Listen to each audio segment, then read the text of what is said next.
Non వేష్ అయితే ఒక అడుగు ఇంకో ముందుకేసి దేవతల్ని కూడా అవమానించాడు. హ్మ్. సరే గరికపాటి వీళ్ళు మనుషులు అనుకుందాం. హ్మ్. దేవత సరస్వతి దేవి వాళ్ళ గురించి కూడా చులకనగా మాట్లాడాడు. హ్మ్. దాన్ని ఎట్లా తీసుకోవాలి? మనకి ఎక్కువ స్వేచ్ఛ ఉంది కదండి. ఆ, ఇప్పుడు మీరు ఎన్ని తప్పులు చేసినా, ఎన్ని తిట్లు తిట్టినా, మనం ఏమన్నా మన కులాన్ని అంటే మనం ఏమన్నా స్పందిస్తాం తప్పించి, ఉమ్, మనం మన ఆచారాన్ని, మన పూర్వీకులు వాళ్ళన్నా మనం ఏం పట్టించుకోం కదండి. ఉమ్, ఇప్పుడు మీరు చెప్తున్న సరస్వతి కానీ, బ్రహ్మ కానీ, లేకపోతే శివుడు కానీ, దుర్గమ్మ కానీ, రాముడు కానీ, అసలు వీళ్ళందరూ మనకు పూర్వీకులని మనకి ఎవరికైనా తెలుసా మనకి? కాబట్టి మనలో ఎలాగ ఐక్యత లేదు కాబట్టి ఉమ్. వాళ్ళు అంటారండి. అలా చాలా మంది అన్నారు, భవిష్యత్తులో కూడా ఇంకా అంటారండి. అంటారు మనం మనం గట్టిగా అయితే ఏం చేస్తామండి? బంగ్లాదేశ్లో ఒక హిందువుని కాల్చి చంపేశారు ప్రాణాలతో ఉండగానన్న అమ్మాయిలనండి, పడుచుల్ని తల్లిదండ్రుల ముందే లేకపోతే భర్తల ముందే మానభంగాలు చేస్తూ వారి యొక్క లోదుస్తులు ప్రదర్శించి ఎంత అఘాయిత్యాలు చేసినా మనం గట్టిగా ఏం చేస్తామండి? క్యాండిల్ ర్యాలీ, కొవ్వొత్తులు ప్రదర్శన, ఇంక లేకపోతే ఏదో మేము ఖండించామని చెప్పి అంటాం తప్పించి పెద్ద ఉపయోగం ఏమీ లేదు కదండి. ఇప్పుడు ఇదే మీకు అన్ని మతస్థుల మీద అలాంటి విమర్శ జరిగింది అనుకోండి, వారికి యూనిటీ ఉందండి, వెంటనే ఎవరు వెళ్ళి లేపేస్తారండి వాళ్ళని. అట్లాంటి ఏర్పాట్లు మనకు లేవు కదండి మనకి. కాబట్టి వారంటే మనం భరించాల్సిందేనండి. ఇంకా మహా అయితే హిందువులు మేల్కొండే మేల్కొండే మేల్కొండ అని పిలిపిస్తాం మనం. మీరు చెప్పారా నేను మేల్కొన్నా, నేనేం చేయాలి మేల్కొని? ఇప్పుడు అంతే, నాతో పాటు ఆయన కూడా మేల్కొన్నాడు, మేము మేల్కొని కళ్ళు తెరిచి చూస్తున్నాం, మేము ఏం చేద్దాం ఇప్పుడు? మనం చెప్పండి. All are in survival trap, దైవీ హేష గుణమయీ మమ మాయా దురత్యయ మామేవయే ప్రపద్యంతి మాయామేతాం తరంతితే.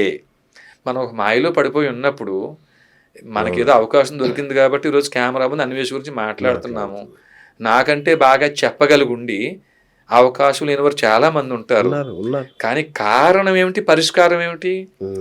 కారణం మన వ్యవస్థలో లోపం, కారణం మనలో ఐక్యత లేకపోవటం, మనం వ్యవస్థీకృతం అయ్యి లేకపోవటం, ఇంకా మనం అనుకున్నట్టు మన గుడి స్థాయిలో, ఆలయ స్థాయిలో అర్చక పురోహితులే బోధనలు మొదలుపెట్టి బోధించి అన్ని మతస్థులు ఏమైతే చేస్తున్నారో వారి మత వ్యాప్తి కోసం ఆ పని మన అర్చక పురోహితులు చేస్తే తప్ప మీరు అనేటువంటి అన్వేష్ లాంటి వారి మాటలు నోర్లు మూతపడవండి. అన్వేష్ దాకెందుకు? రేపు పొద్దున్న నేనే అంటానండి 4 మాటలు అంటాను, ఎందుకంటే అన్వేష్ ఏ శిక్ష పడలేదు కదా, నాకేం పడుతుంది? నేను 4 మాటలు నేనే అంటానండి. ఎన్ని మాటలన్నా శిక్ష లేదు కదా. వీరరాఘవరెడ్డి గారు ఏం చేస్తారు ఇలాంటి వాళ్ళ విషయంలో? మేము రామరాజ్య స్థాపన జరగాలని ఇక్కడికంటే మూలం ఇంకా ఉందండి. ఇప్పుడు పాకిస్తాన్ విభజన జరిగినప్పుడు అనేక లక్షల మందిని చంపేసి శవాలు పంపించారు మనకి ఇక్కడ. ఇది మా ముస్లిమ్స్ దేశం, ఇది మీ హిందువులు ఉండటానికి లేదు అని. ఈ మధ్యకాలంలో 1990 ఆ దశకంలో కూడా చాలామంది పండితుల పేరుతో ఓచుకోవాల్సి జరిగిందని మీలాంటి పెద్దలు చెప్పగా నేను విన్నాను. అది కాశ్మీర్ ఫైల్స్తో సినిమా కూడా వచ్చిందండి. కేరళలో, వెస్ట్ బెంగాల్లో నిన్నగాక మొన్న పెహల్గాం దాడి అండి. 29 మంది ప్యాంటులు విప్పి జిప్పులు తీసి వారి భార్యల ముందే, వీరు ముస్లిమ్స్ అయితే కాదు హిందువులను కన్ఫామ్ చేసుకుని మరీ కాల్చి చంపేశారండి. ఇంత జరుగుతున్న మార్గం ఏమిటండి? మనల్ని మనం రక్షించుకోవడం కోసం మనకు ఒక వ్యవస్థ ఉండాలి. అదేంటండి పోలీస్ స్టేషన్లు, కోర్టులు ఉన్నాయని మీరు అనొచ్చండి. మరి ఇదే పోలీస్ స్టేషన్లు, కోర్టులు పాకిస్తాన్ విభజనప్పుడు కూడా ఉన్నాయి కదా, అక్కడ కూడా ఉన్నాయి కదా. ఆ లక్షల మందిని వారు ఎందుకు కాపాడలేదు? మరి కాశ్మీర్లో కోర్టులు, పోలీస్ స్టేషన్లు ఈ హిందువులను ఎందుకు కాపాడలేదు? ఇప్పుడు బంగ్లాదేశ్లో కోర్టులు, పోలీస్ స్టేషన్లు ఎందుకు కాపాడలేదు? కారణం ఏమిటంటే వారు పరిమిత స్థాయిలో ఉన్నారండి. వారు కూడా సర్వైవల్ ట్రాప్, బతుకు తెరుగు కోసమే వారు చాలామంది ఆ యూనిఫామ్ ధరించి ఉన్నారు. ఎక్కడో 100లో 2 3 దేనికోసమైనా సాహసం కోసం సిద్ధపడ్డ పై ఆఫీసర్ ఒప్పుకోవాలి కదా. మళ్ళీ పై ఆఫీసర్ ఒప్పుకోవాలి కదా, వారికి ఆ స్వేచ్ఛ ఏముంటుందండి? కాబట్టి మనకి భగవద్గీత 18వ అధ్యాయం 43వ శ్లోకం ఒకటి ఉందండి. శౌర్యం తేజో దుర్తిర్దాక్ష్యం యుద్ధే చాప్య పలాయనం దానమీశ్వర భావచ్చ క్షాత్రం కర్మ స్వభావజం అని. ఇలాంటి లక్షణాలు కలిగిన క్షాత్రం కలిగిన వారు ఎవరున్నారో వారిలో ఊరికి ఒక్కరిని ఎంపిక చేసి వారి పోషణ బాధ్యత ఆ ఊరే చూసుకుంటే 2 రాష్ట్రాల్లో 27,800 గ్రామాలు ఉన్నాయి. గ్రామానికి ఒక్క సైనికుడు క్షాత్రం కలిగిన వాడు వచ్చిన అతని బాధ్యత ఊరు చూసుకుంటే, ఈ కోఆర్డినేషన్ అతను పోషించే బాధ్యత అర్చక పురోహితులు తీసుకుని ఈ లక్షణాలు కలిగిన వాడి యొక్క పోషణ బాధ్యత ఆ ఊరంతా చూసుకునేటట్టు ఆ ఆలయాల్లో వీరు బోధనలు చేస్తే, ఆ సైన్యం నిలబడితే అట్ ఏ టైం మనకి 27,000 మంది సైన్యం అవుతామండి మనం కనీసం. అవును. తిరుపతిలో ఏదో యూనివర్సిటీలు అవును. ముస్లిం యూనివర్సిటీలు వస్తున్నాయని చెప్పినా, లేకపోతే రకరకాల అన్యమతస్థులు పేటరేగిపోయినా, లేకపోతే మన దేవాలయాలు భూములు అన్యాక్రాంతం అయిపోయి ఉన్నా, ఒక వ్యవస్థ ప్రశ్నించే వ్యవస్థ అవుద్దండి. ఒక లడ్డు కల్తీ అయినా అంతే.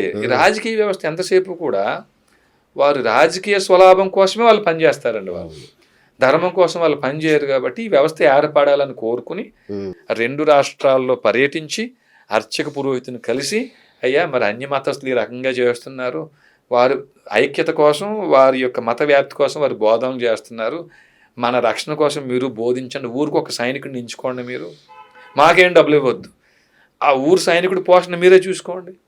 రేపొద్దున తిరుపతో లేకపోతే విజయవాడ లేకపోతే శ్రీకాకుళం రామతీర్థమో ఘటనలు అయినప్పుడు ప్రతి ఊరు నుంచి వెళ్ళాలంటే జనం వాళ్ళకి పనులు ఉంటాయి కదండి. వారికి జాబులో లేకపోతే వ్యవసాయం పనుల్లో లేకపోతే గేదెలనో ఆవులనో కాచుకునే పని, సర్వైవల్ పని ఉంటుంది కదండి. కాబట్టి వీరు ఊరిని పోషించబడేవారు ఉన్నారనుకోండి, రామతీర్థం పోవాలి ట్రైన్ టికెట్ ఊరే తీస్తుంది, అంతేగా, అక్కడికి అయ్యే ఖర్చులు ఊరే పెట్టుకుంటుంది, ఎవ్రీ మంత్ ఆయనకి అయ్యే శాలరీ ఊరే పెట్టుకుంటుంది, ఆ కుటుంబ పోషణ అంతా ఊరే చూసుకుంటుంది. అట్లాంటి వ్యవస్థ రావాలని కోరుకుంటూనే అర్చక పురోహితులను కలిసి తిరిగి చెప్తున్నాం. అనేక మందిని కలిసి చెప్తే చాలా మంది సమ్మతించారు. ఆ చిలుకూరు వెళ్ళిన సందర్భంలో ఆయనకి అది ఎక్కకపోవడం, ఆయన వేరే సందర్భంలో బ్రాహ్మణుడు 18వ అధ్యాయం 42వ శ్లోకంలో శమో ధమస్తప శౌచం శాంతిర్జావమేవచ జ్ఞాన విజ్ఞానం ఆస్తిక్యం బ్రహ్మకర్మ స్వభావజం అని ఏ లక్షణాలు బ్రాహ్మణులు ఉంటే బ్రాహ్మణులు అన్నారు, ఆ లక్షణానికి వ్యతిరేక దిశలో ఆయన ఉండటం, ఆ విభేదం కాస్త కేసు కింద వెళ్ళింది అనుకోండి. మా ప్రయత్నం మీరు అన్నట్టు ఈ కారణం ఏమిటి, పరిష్కారం ఏమిటి అనే దిశగా సాగుతుంది. మీకు రౌడీ షీట్ అప్పుడు వచ్చిందా, అంతకు ముందే? రౌడీ షీట్ అప్పుడు లేదు, ఇప్పుడు లేదా? రౌడీ షీట్ చాలా బాగా పుకారు నడుస్తుంది, రౌడీ షీట్ ఉంది. సరే పోనీ మీరు రికమెండ్ చేయండి, రౌడీ షీట్ అలా పడి ఉంటుంది, ఇంకో పడి ఉంటుంది అంటారా? రైట్. అంటే అగ్రెసివ్ గా వెళ్ళడానికి అదే కారణమా లేదంటే ఏంటా అని అందుకే అడిగాను మిమ్మల్ని. రౌడీ షీట్ ఉంది అనేసరికి అగ్రెసివ్ లేదండి, ఇక్కడ అగ్రెసివ్ అనే మాట అబద్ధం. మనకి జరుగుతున్న అఘాయిత్యాలకి ముందు కారణం ఏమిటి, సో దానికి పరిష్కారం ఏమిటి.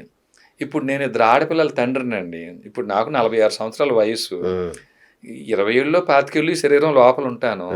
తర్వాత సొంత ఊరికి వెళ్ళిపోతాం కదా, వివాద వికృత నిషాదానికి వెళ్ళిపోవాల్సిందే కదా.